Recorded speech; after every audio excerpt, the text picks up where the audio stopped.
الشیطان الرجیم بسم اللہ الرحمن الرحیم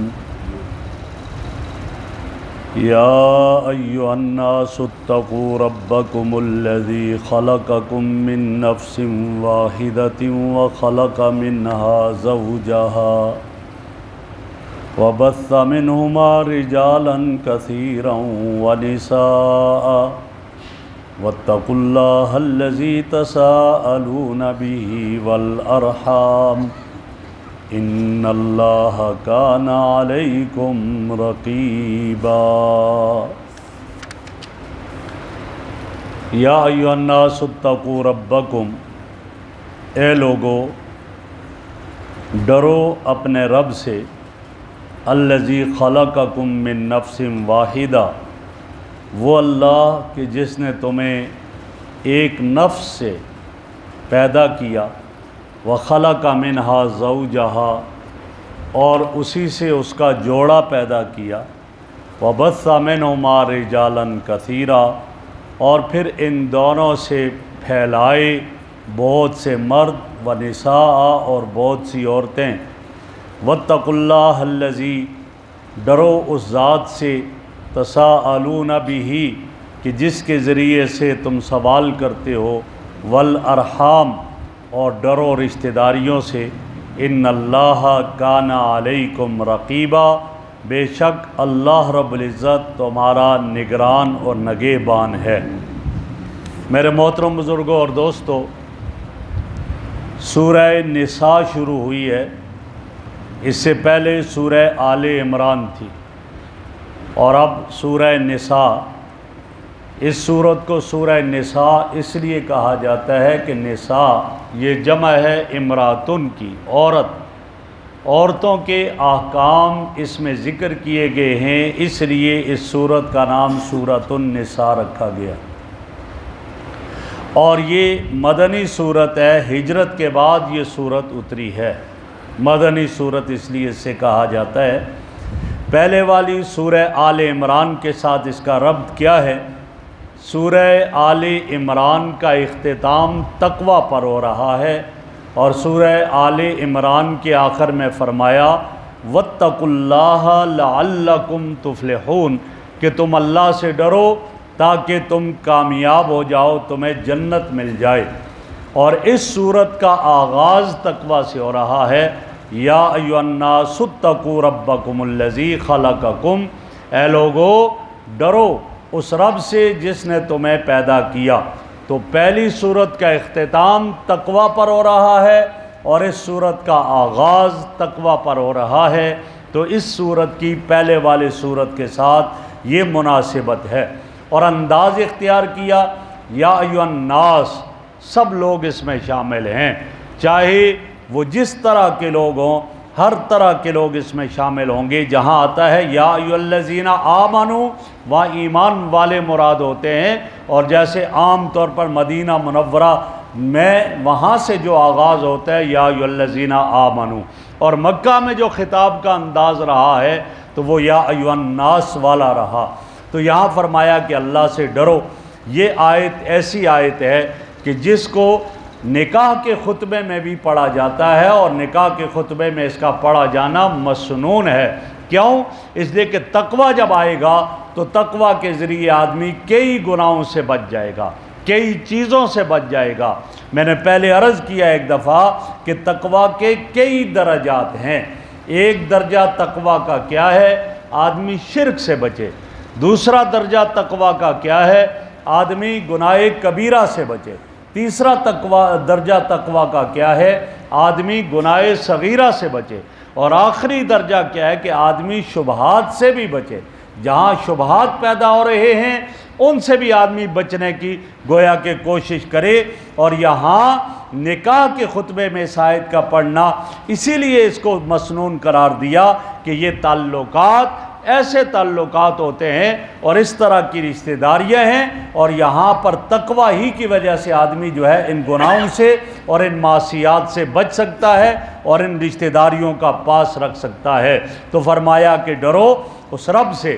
تقوی کے بعد اللہ رب العزت کے ناموں میں سے اللہ کا نام جو رب ربوبیت جس میں پائی جاتی ہے اس کو بیان کیا ہے، اور اس سے اشارہ اس بات کی طرف ہے کہ اللہ رب العزت نے تمہیں جو پیدا کیا ہے یہ اللہ کی صفت ربوبیت، جو اللہ رب العزت تمہاری جو ہے وہ شفقت ہے تمہارے ساتھ، اللہ کی رحمتیں ہیں، اور یہ تمہاری پرورش جو اس انداز میں ہو رہی ہے تم اس کو جانتے ہو اور دیکھتے ہو، اور اس میں بھی اللہ رب العزت کی رحمت کی صفت کار فرما ہے۔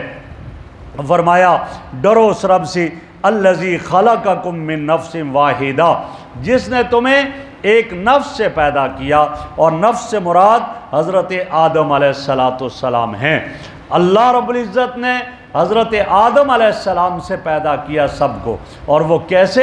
فرمایا اللہ نے حکم دیا، فرمایا کہ ساری روئے زمین کی مٹی کو سمیٹ دیا جائے۔